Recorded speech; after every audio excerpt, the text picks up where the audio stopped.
y hoy su pensamiento sigue vigente para la historia, sigue vigente para todos y todos. Por Marx, salud. Salud. Salud. Bueno, compañeros, buenas tardes.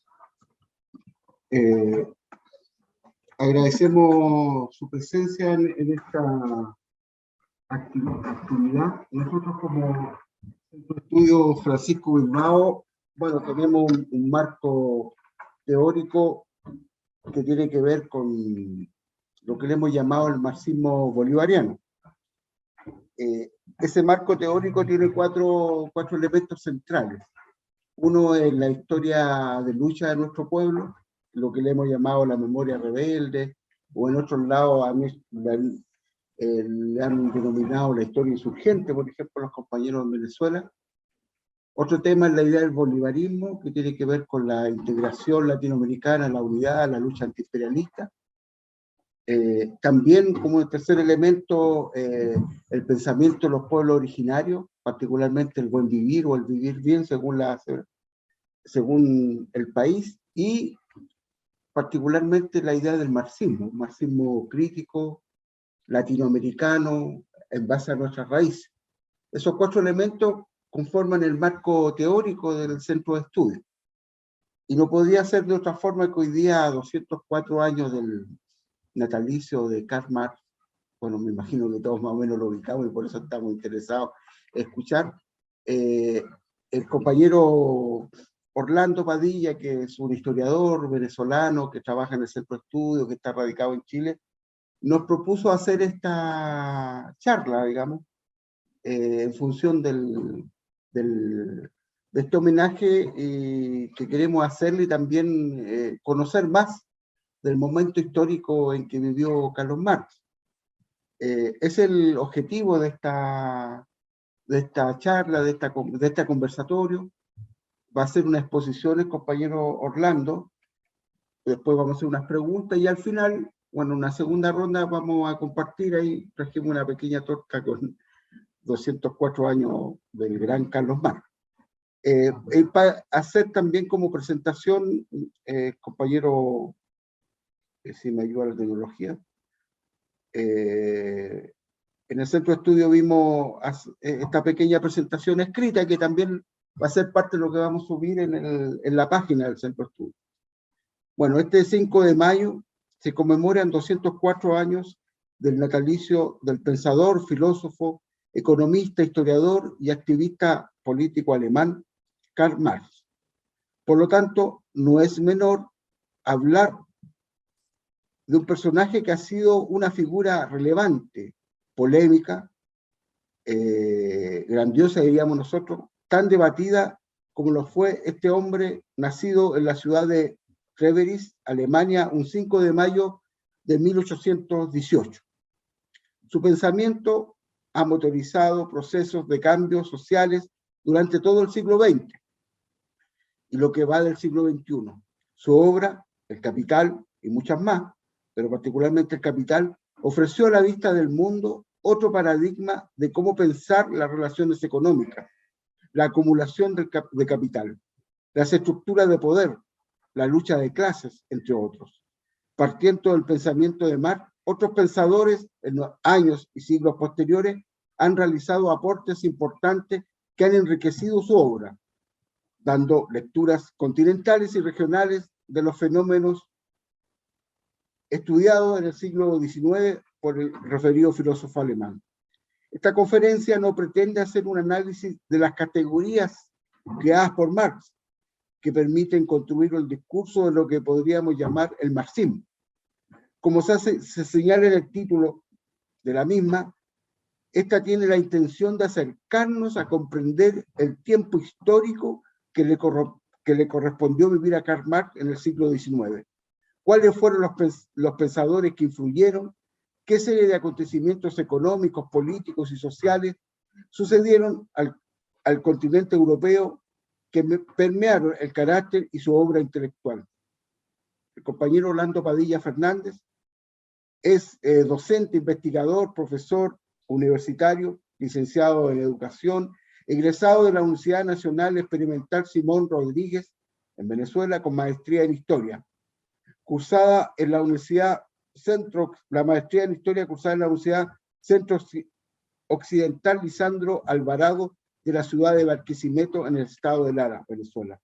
Y en los actuales momentos, doctorante en Historia en la Universidad Francisco de Miranda de la ciudad de Coro, ¿cierto? Estado Falcón. Todas en la República Bolivariana de Venezuela.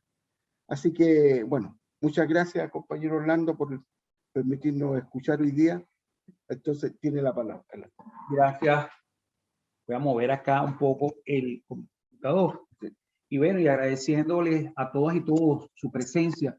Decía en un principio, antes de comenzar a grabar, en este diálogo del Centro de Estudios Francisco Bilbao, decía que después de mucho tiempo nos volvemos a encontrar porque hicimos algunos eventos de este tipo, pero todos virtuales.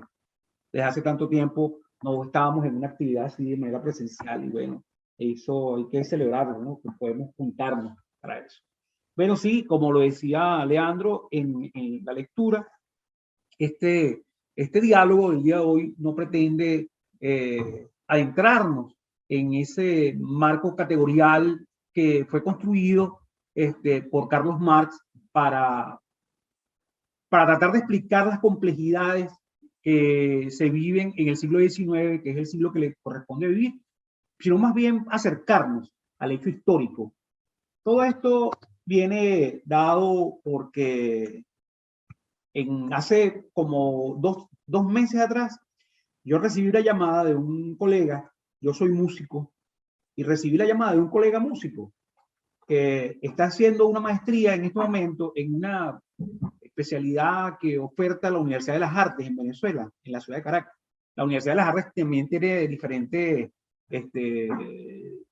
espacios a nivel nacional, sedes, pero él estaba estudiando en Caracas esa especialidad.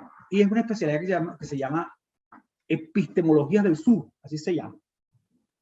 Entonces él me decía, y él es colega desde la música.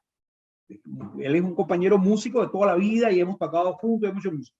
Entonces me decía, Orlando, quiero que me ayudes, ¿vale? Porque es que he tratado en Venezuela decimos cuando quieres comer algo y no lo entiendes, meterle el diente.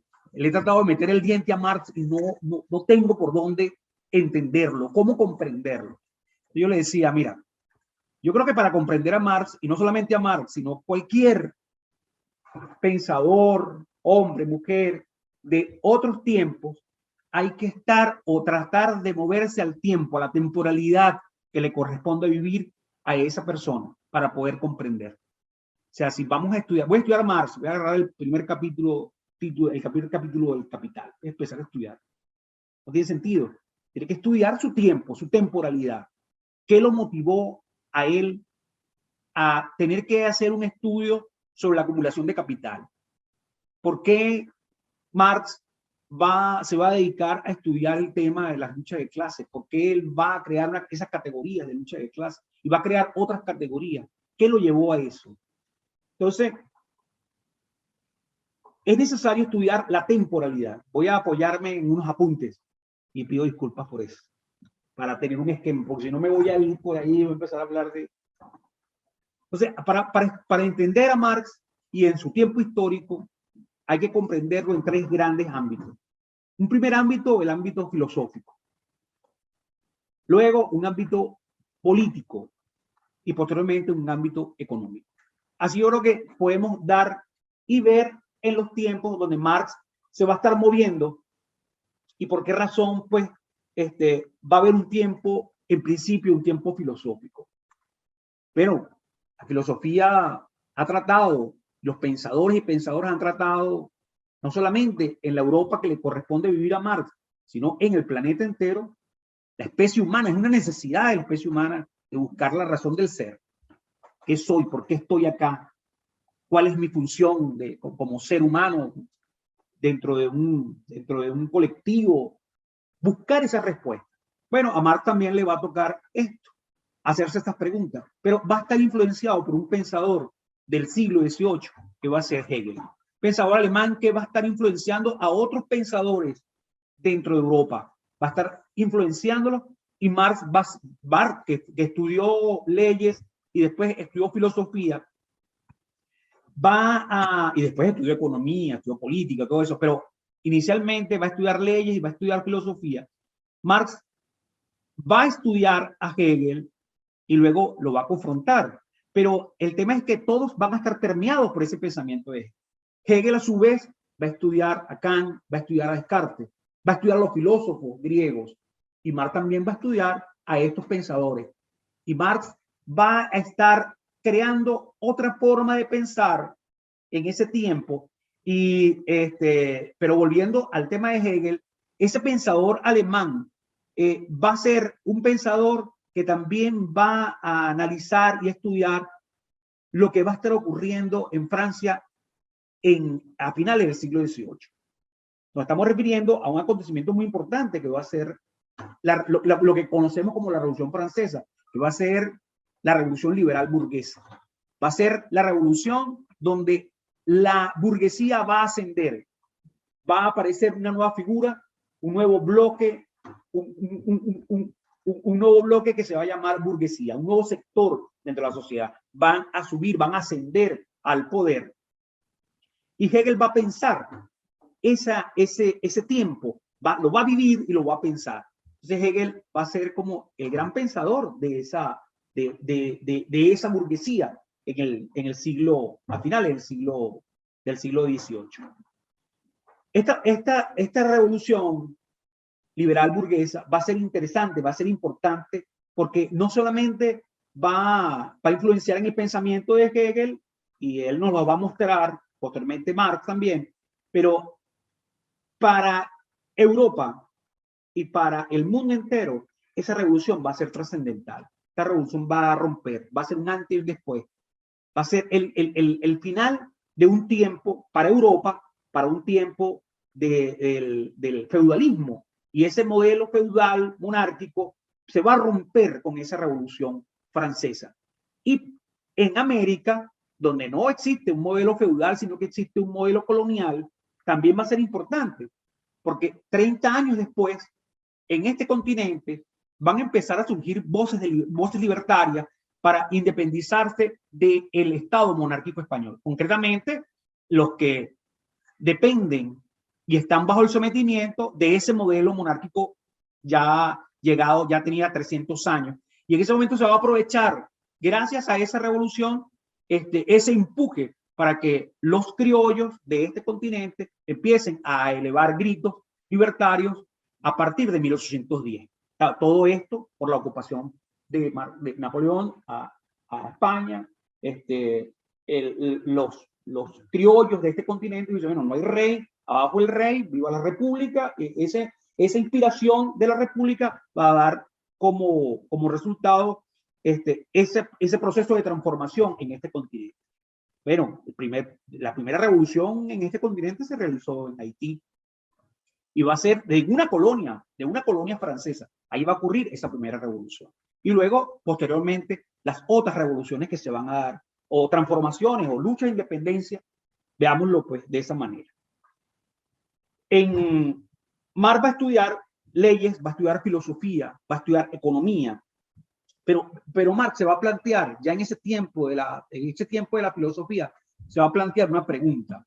Y esto va a ocurrir aproximadamente como en 1840 y tanto, donde Marx va a decir, los filósofos se han dedicado a interpretar el mundo, la sociedad, y de lo que se trata es de transformarla.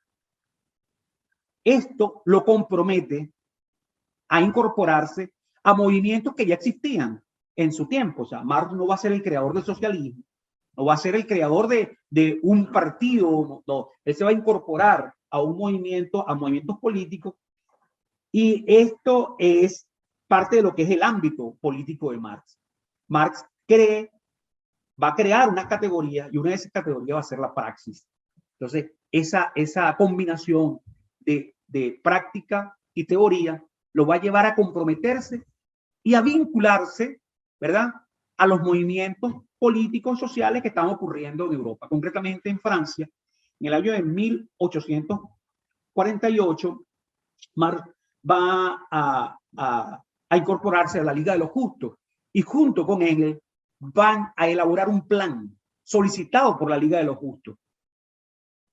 Habían contradicciones entre los anarquistas, habían contradicciones entre los socialistas utópicos, y Marx los va a confrontar desde la política, va a confrontarlos. Entonces, no hay un plan, o sea, queremos hacer la revolución, pero ¿cómo lo hacemos? ¿Cómo llegamos a eso? Una transformación social. Entre Marx y Engels se plantean, a petición de esta Liga de los Justos, elaborar un documento, un plan, un proyecto que se va a llamar el Manifiesto Comunista. Así se va a llamar ese plan, ese proyecto. Y este proyecto va a dar, ¿verdad?, como posibilidad que la Liga de los Justos y otros movimientos sociales de la Europa de ese entonces tengan dónde hacerse, tengan dónde agarrarse y desde allí pensar un mundo mejor, pensar una transformación de ese mundo. A Marx y Engels les va a tocar vivir la revolución del 48, de 1848. En 1830 hubo una revolución también en Francia. En 1848 va a haber otra revolución. Estas son revoluciones liberales, pero ellos van a estar presentes. Y esas revoluciones no son solamente de los liberales, son contradicciones entre los grupos económicos franceses, entre la manufactura o la industria que empieza a desarrollarse en Inglaterra y en Alemania. Van a generar pues estas luchas internas, concretamente en Francia. Ellos van a ser testigos de este momento. Marx y Engels también participan en la conformación de lo que va a ser la primera internacional de los trabajadores en el año 64, de 1864 en Londres, y también van a vivir el tiempo histórico de la Comuna de París, que va a durar muy poco. Va a ser en 1871 y va a durar meses. Y a lo que Marx posteriormente se va a referir como que ese es el momento de crisol de eso que él había planteado, que va a ser el Manifiesto Comunista. Marx ha hecho pues un gran aporte en investigar, en indagar cuáles son los males que aquejan a esa gran cantidad de seres explotados en ese mundo que le corresponde vivir. Marx no vivió pues entre Alemania, Francia, Inglaterra. Ese fue el espacio geográfico que le correspondió vivir. Más allá, se enteró de otras partes del mundo porque todo lo investigó en bibliotecas. Estuvo siempre metido, pues, investigando. Ahora bien, a Marx le corresponde, si Hegel fue el pensador de la ascensión de la burguesía, Marx va a ser el pensador de ese sujeto histórico que se va a conformar en la ascensión de la burguesía, que va a ser el proletariado. Va a ser el pensador que va a realizar el estudio del continuo de lo que va a ser la lucha de clases, como él lo va a llamar. Marx le corresponde vivir el tiempo del capitalismo, le va a corresponder vivir el tiempo de la burguesía y del proletariado, pero a su vez, como investigador, como historiador, le va a corresponder también interpretar y leer ese tiempo del feudalismo, de los reyes y los siervos, pero también le va a corresponder estudiar el tiempo de los amos y los esclavos. Y esa lucha que ha perdurado tanto en ese continente que él ha vivido, esa lucha hay unas causas por las cuales se han dado esas diferencias sociales. Y esas diferencias sociales se deben, según Marx, a la creación y la acumulación de lo que él llama el capital. Entonces, ese capital ha generado muerte, sangre, como lo dice el mismo Marx, y ha generado esa división social. En algunos momentos eran reyes, otras veces eran amos, y después la burguesía. Y en ese tiempo, el modelo capitalista que le corresponde estudiar a él, que le corresponde vivir. Pero con la continuidad histórica, con ese devenir histórico, Marx lo que va a interpretar es que la lucha de clases ha existido durante todo el continuo, por lo menos de ese continente europeo que a él le corresponde vivir. Y lo digo porque, bueno, en otras partes del planeta están pasando otras cosas. Y antes de la llegada de la modernidad o la llegada del invasor europeo a América pasaban otras cosas en este continente, igualmente en África, en Asia y en otras partes del mundo. Pero en ese mundo que le corresponde vivir a él es lo que va a estar ocurriendo y es lo que a él le va a preocupar estudiar. Entonces, en ese sentido, existen esas motivaciones para poder interpretar lo económico que lo lleva a Karl Marx, a estudiar el tema del capital y la acumulación de capital. ¿Y cómo se da eso? ¿Cómo se produce? Entonces, siendo de esta manera, no hay otra forma sino dedicarse a estudiar y en función de eso se dedica y crea lo que se llama el materialismo histórico. Es desde la historia donde él trata de interpretar, ¿verdad?, estos acontecimientos, estas causas por las cuales Marx lo va a llevar a escribir en primer momento como trabajo económico la crítica de la economía alemana y a estudiar y a escribir sobre el capital. Hoy, a 200 años después de este pensamiento, ¿por qué sigue tan vigente Carlos Marx? Nos podemos preguntar. Marx va a posibilitar, mediante una metodología que va a crear, va a posibilitar que durante todo el siglo XX, economistas, filósofos, artistas, sociólogos, puedan estar pensando el mundo a través de los estudios que Marx creó. Marx no se consideró marxista porque el marxismo no nace con Marx, claro, es posteriormente que se va a llamar, ¿verdad? Pero sus aportes van a contribuir a que durante todo el siglo XX se esté pensando un mundo, ¿verdad?, de acuerdo a eso que Marx va a escribir, cómo él va a interpretar el tema del capital y la lucha de clase. Hay un momento de crisol que Marx no lo va a vivir, va a estar fuera de su tiempo, pero va a ser un momento de clímax de estos estudios elaborados por Marx y por Engels, sobre todo la propuesta de lo que va a ser el manifiesto comunista. Y va a ser la Revolución de Octubre, la Revolución Bolchevique de 1917. Lenin, Trotsky y otros líderes y pensadores de ese momento pueden poner en práctica en una revolución donde Marx ni esperaba, ni se imaginaba que pudiese ocurrir en ese lugar del mundo. Marx se plantea que esas revoluciones bien podrían ser en Inglaterra, en Londres, bien podría ser en Alemania, pero nunca se imaginó que al este de Europa, en un país que industrialmente no tenía las condiciones para que se pudiese dar un proceso de transformación o una revolución, ocurrieran. Bueno, pero las coyunturas de ese momento llevaron a que se diera una revolución, entran en una guerra, participan en la Primera Guerra Mundial, la monarquía se debilita, los zares se debilitan militarmente y políticamente, se producen contradicciones sociales con una gran población, hay una población mayor que es mayormente campesina, y esto, bueno, hace que los líderes en ese momento puedan asumir, en el caso de Lenin, puedan asumir y darle pues un vuelco a ese proceso, y con las armas que tenía el zar, también volcar esto y hacer una revolución social que le van a llamar revolución socialista o bolchevique. Esta revolución va a ser importante en el siglo XX y que también va a estar indudablemente influenciada por el pensamiento marxista o por el pensamiento de Marx. Esta revolución también va a tener alcances en Asia con la revolución china, va a tener alcances en América Latina, va a tener alcances, bueno, en Vietnam, en Asia, va a tener alcances en este país en el año de 1970, finales de, y antes toda la historia de la lucha sindical que podemos contar acá en Chile. Pero concretamente, los momentos de la toma del poder de la unidad popular en este país. Un momento también permeado por ese pensamiento marxista.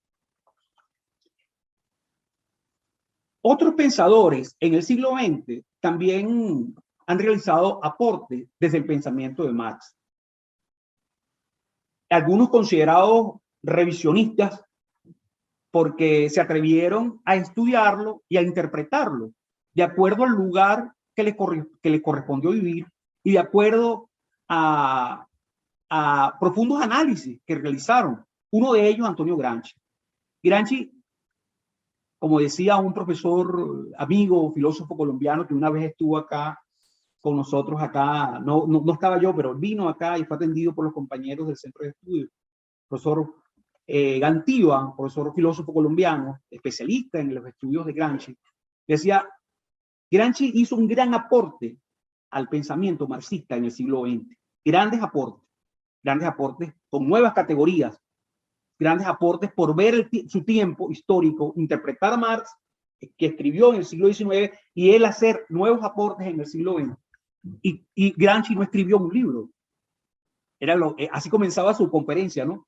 Gramsci no escribió un solo libro, escribió los cuadernos de la cárcel y de allí los textos donde están todos esos escritos. Cuando Antonio Gramsci es hecho preso, era un intelectual, un hombre político que el juez dictaminó debe estar preso y no debe tener nada, ni libros, ni nada para escribir. Ese cerebro es peligroso. Así fue condenado. Y bueno, pudo escribir con cuadernos y pequeños lápices que le daban para sacar. Entonces, va a ser un gran aporte Gramsci. Pero nosotros, por ejemplo, en el caso venezolano, nosotros vamos a tener conocimiento de Gramsci a partir de la década del 70. Antes, esos cuadernos no se publicaron. Creo que no sé, de repente Roberto pueda saber, pero creo que en América esos primeros textos se editaron en México por unas editoriales mexicanas, que habían varias editoriales, algunas troquistas, y se pudieron editar esto, no pensando de que Gramsci fuese troquista, pues no era la intención, pero sí desde que era importante contribuir con ese pensamiento. Y otro va a ser un nuestro americano, que va a ser José Carlos Mariátegui, que va a pensar en el marxismo y la construcción del socialismo desde un pensamiento indoamericano, desde la mirada de su realidad, tanto histórica como geográfica. Y también va a ser considerado, ¿verdad?, por fuerzas que se tratan de imponer el pensamiento de Marx como un dogma, como revisionista, como que ese no es el legado que dejó Marx. También hay otro aporte importante en la década de los 30 que va a ser la Escuela de Frankfurt, donde va a estar Erich Fromm, donde va a estar entre otros, Teodoro Adorno, quien era músico también. Yo lo conocí como músico primero y después como filósofo, como compositor de la música dodecafónica. Y ellos van a pensar el marxismo desde un pensamiento crítico. También van a hacer una gran contribución ese pensamiento. Y los conocidos de este tiempo, en este tiempo hay otras corrientes, ya me refiero en este tiempo, en el final del siglo XX y ya entrado primer tercio del siglo XXI, el cual estamos viviendo, unas corrientes del pensamiento llamadas epistemologías del sur, que no solamente se están haciendo en América del Sur, sino que también en Europa, en Asia, pues se han estado haciendo estos pensamientos. Entonces, hay quienes desde la historia, desde la comunicación, vienen haciendo aportes permeados por el pensamiento marxista. Me refiero a Buenaventura de Sousa Santos, Enrique Dussel, argentino-mexicano, a Aníbal Quijano, peruano, historiador, a Ramón Grofowel, puertorriqueño. Y también hay otros procesos que han sido invisibilizados, que también tienen que ver con ese pensamiento puesto en Marx. Los movimientos de los no alineados surgidos a finales de la década del 70. Los estudios postcoloniales en Asia, la teoría de la dependencia, la educación popular impulsada por Freire, pero que 200 años ya la había pensado Simón Rodríguez, quien vivió pues en estas tierras durante 8 años en el siglo XIX. La teología de la liberación. También están permeados por ese proceso que fue construyendo Marx cuando desde el siglo XIX hizo los aportes tanto desde lo económico, desde lo filosófico, desde lo histórico. Enrique Dussel, estando en la ciudad de Caracas, quien es un gran intelectual latinoamericano y ha estudiado, pues, no solamente se ha dedicado a los estudios históricos, filosóficos. Estando en Caracas, dice, Marx ha sido estudiado desde el ámbito, más estudiado desde el ámbito económico. Pero su pensamiento, él que estudió incluso alemán para poder comprenderlo en alemán, él que estudió hebreo para poder estudiar libros sagrados como el Talmud, la Biblia, para interpretarlos en su lengua, también aprendió el alemán para estudiar a Marx y comprenderlo en su lengua. Dice, Marx ha sido estudiado solamente como un 20%. Es un hombre de una gran dimensión, de una obra de una gran dimensión.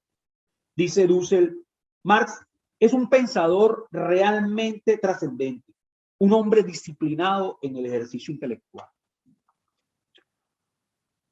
Nosotros hemos visto, nosotros que venimos de formación, de algunos de formación de partidos concretamente del Partido Comunista o de otros partidos que han tenido la misma estructura, hemos incurrido en algunos momentos en el error de tratar de pensar a Marx, o todo para pensar a Marx. Pensar a Marx y con Marx resolver y dar respuestas de todo, ¿no? Como si fuese se ha visto como un dogma, se ha visto como una doctrina.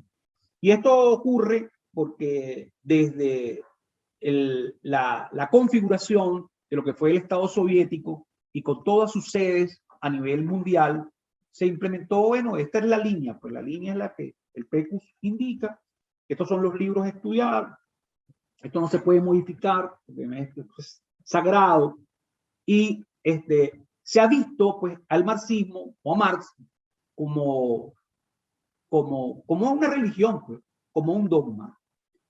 Hay un filósofo venezolano de la década de los años 60 que en ese tiempo se atrevía a escribir, y hay un texto que lo pueden descargar que debe estar en internet libre, gratuito, que se llama, de Ludovico Silva, se llama el filósofo venezolano, ya ha fallecido, y escribió para la década del 70 un texto llamado Marxistas, Marxólogos y Marcianos. Se llama. Entonces, ¿dónde se ubica usted? ¿Se ubica en los marxistas? ¿Se ubica en los marxólogos o se ubica en los marcianos? Entonces, les dejo eso para que lo revisen, pueden buscarlo. Ludovico Silva se llama el filósofo.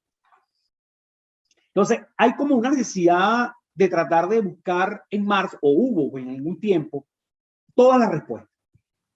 Con Marx resolvemos todo. La relación de pareja, el amor, la crianza de los hijos, las relaciones de producción, todo a través de Marx.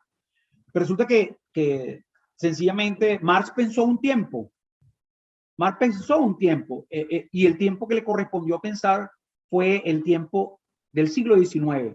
No con esto estoy diciendo que su pensamiento es un pensamiento que ahí queda opacado y que no trasciende. Ha trascendido. Es un pensamiento que ha contribuido a hacer transformaciones sociales, a que pensemos el mundo de acuerdo al capital, y el capital mueve. Bueno, el capital está generando ahorita una guerra, pues, en el occidente, en el este de Europa. Está generando el capital, ¿verdad? Detener. Eso no es una guerra ni por un pensamiento religioso, no.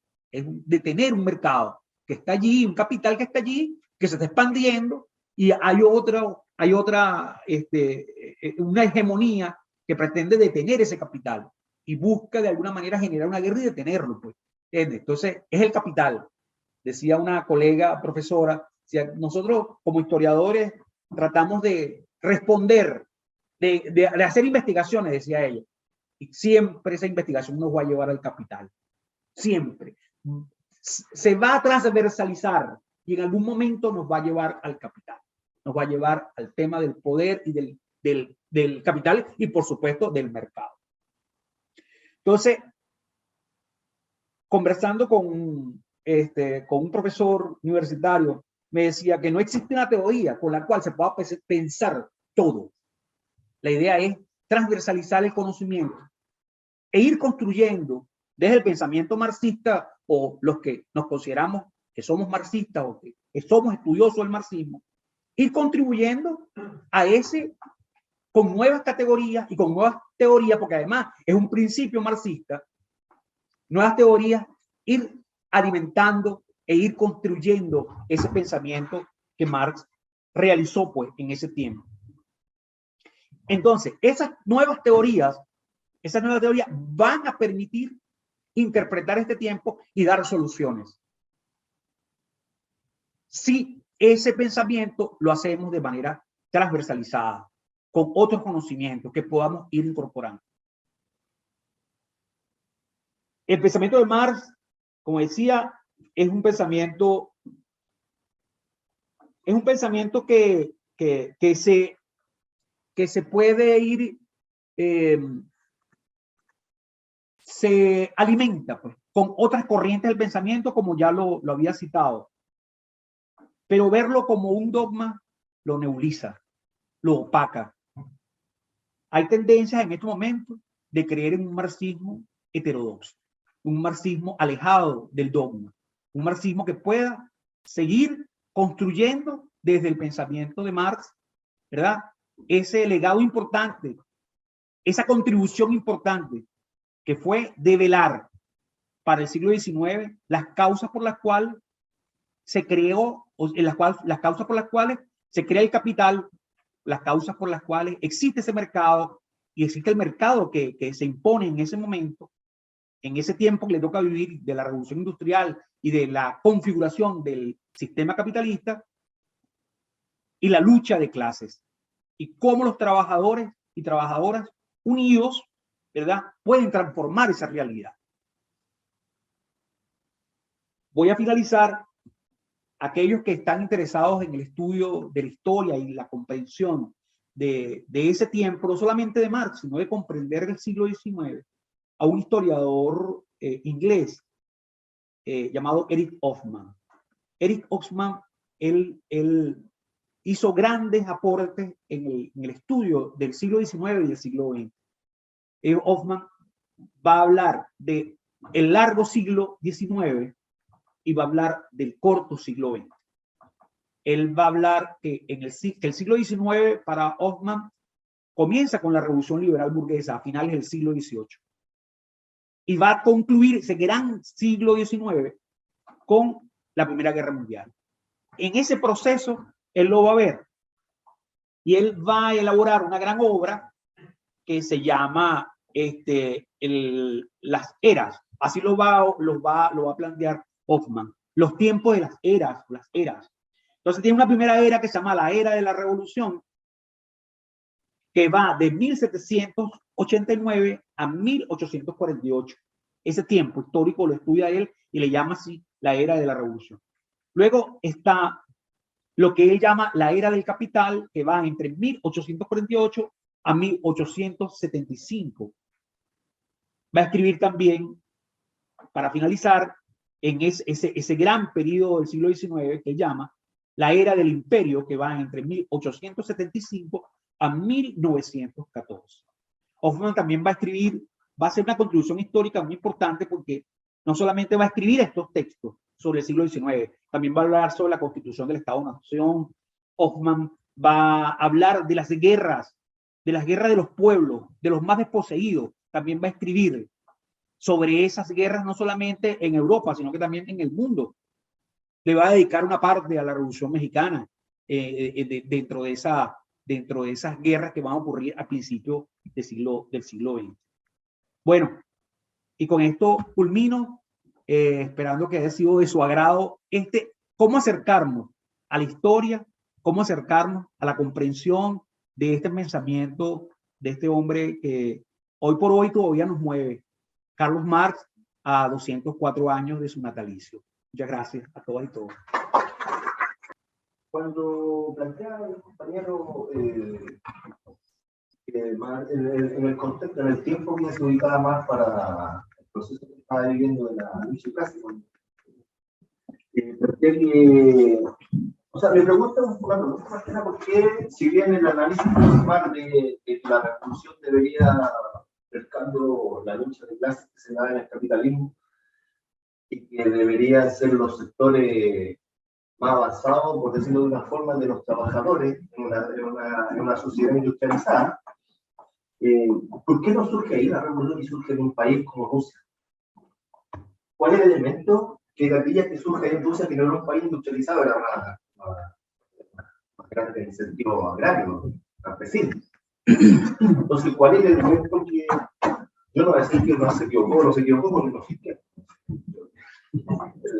Pero ¿cuál es el elemento que gatilla que no suceda en Europa, en los países de Europa, los más industrializados prácticamente, que eran Alemania, Francia, Italia y Inglaterra? ¿Cuál es el elemento que hace que no pase eso allá y que pase en un lugar específico? Ya, no sé si hacemos otra pregunta o una ronda. Según, Ajá. según Perfecto. la teoría. Tú quieres que... Bueno, entonces vamos a responder al tiro a esta pregunta. Fíjate, hay algo que dentro del análisis político, sí, puede decir, Marx predijo, bueno, Marx no era un mago ni un dios, ¿verdad? Que una lamparita y una esfera, se va a dar la revolución y tal, perdón. Marx lo hace de acuerdo a un análisis. Él hace un análisis coyuntural. Él considera que en ese momento las condiciones estaban dadas porque la revolución era pensada por esos trabajadores que estaban en las fábricas explotados, y eran esos, desde el pensamiento de Marx y de Engels, que son los que elaboran ese manifiesto que se va a llamar posteriormente por la Revolución Rusa como el documento del Partido Comunista, el manifiesto del Partido Comunista, pero que en su inicio era un manifiesto para los socialistas, para los comunistas de su tiempo. Ellos piensan desde ese momento y desde lo coyuntural que esa revolución debe ser hecha por obreros en esas fábricas y en esos lugares, porque ellos vivían y palpaban la explotación de hombres y mujeres y niños en esas fábricas. Entonces los piensan de la revolución se va a dar es donde están las fábricas, donde esas fábricas están, donde se ubican. Era impensable que esa revolución se pudiese dar de acuerdo a su pensamiento en un país donde las fábricas no existían prácticamente, o sea, donde todo el desarrollo económico estaba puesto en la industria agrícola, pues, por decirlo de alguna manera. Todo lo que los rusos podían aportar en ese momento era poco porque la guerra los había prácticamente acabado económicamente. Entonces, tiene que ver con la coyuntura, con un análisis coyuntural, ¿no? Yo podría decir que el Che, haciendo una traspolación, ¿no? En sus escritos, cuando hace la revolución y el socialismo en Cuba, el hombre en Cuba, el Che escribe allí para el año 63 aproximadamente, y él habla sobre los alcances de la revolución cubana. Y él se atreve en ese momento, desde esta coyuntura de su análisis, a decir que la revolución cubana, estoy señalando palabras más, palabras menos, dichas por el Che, por Ernesto Guevara La Serna. La revolución cubana, por las condiciones económicas de desarrollo que tiene, porque tenía una industria, cuando ellos llegan al poder, el momento 26 de julio llega al poder, se consigue un país donde la industria, los dueños del capital se van, pues, se van y dejan la revolución cuando se empiezan a aplicar medidas sociales, a entregar las tierras. Bueno, la empresa y las empresas extranjeras que estaban se fueron, dejaron la empresa vacía, los trabajadores y el Estado asumieron la empresa. El Che, como ministro de Industria y Comercio, dice, por ejemplo, Cuba será dentro de tantos años, 20, 30 años más adelante, una gran potencia, porque tiene una infraestructura en empresas que podemos incluso ir más allá de la Revolución China.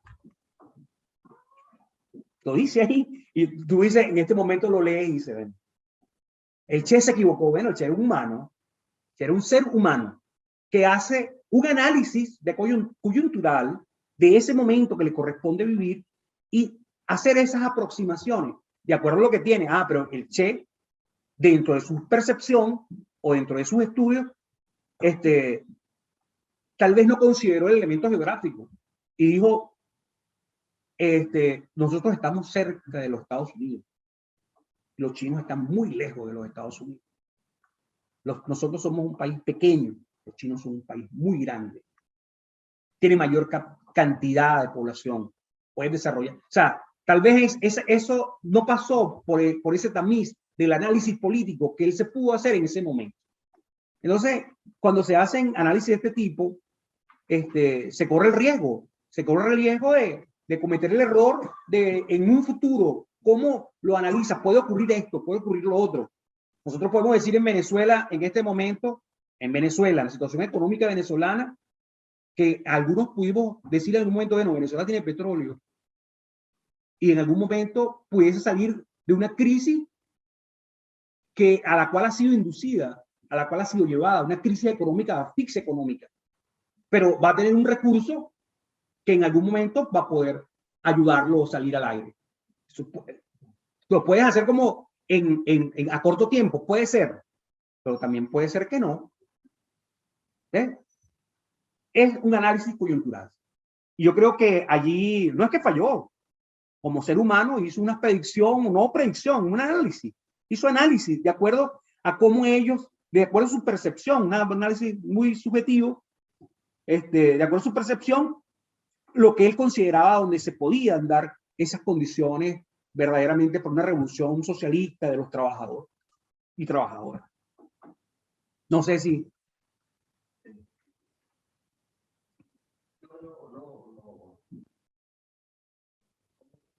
Un poco la pregunta, pero quiero ser, no sé, a ver. Pero fíjate, un poco para contribuir al entendimiento de esta pregunta. Las condiciones que ocurrieron que estaban ocurriendo en Rusia en ese momento, había, y esto tiene que ver con el tema histórico, que analiza, pero ¿por qué ocurrió? Bueno, en Rusia había una monarquía, y esa monarquía decidió ir a un conflicto internacional de la Primera Guerra Mundial. Va a ese conflicto contra el Imperio Prusiano, decide ir a la guerra, y ellos no ganan la guerra, ese ejército pierde la guerra. Y el zar fue incluso en algún momento a levantar la moral y a estar allí. Y los soldados desertaban permanentemente. Y la hambruna que existía en Rusia era muy grande, era enorme. Había una estructura de poder, o se propone una estructura de poder, donde al zar no le queda otra alternativa sino que ceder, pues, para no perder, pues, el control del país. Y se crean la Duma, pues, un espacio de poder donde están los partidos que después se van a dividir, que era el Partido Socialdemócrata, y se va a dividir en las mayorías y las minorías. Y van a tener puestos allí de dirección. Y se va a poder dar la vuelta a esa revolución, a ese proceso donde quienes tengan protagonismo van a ser los trabajadores.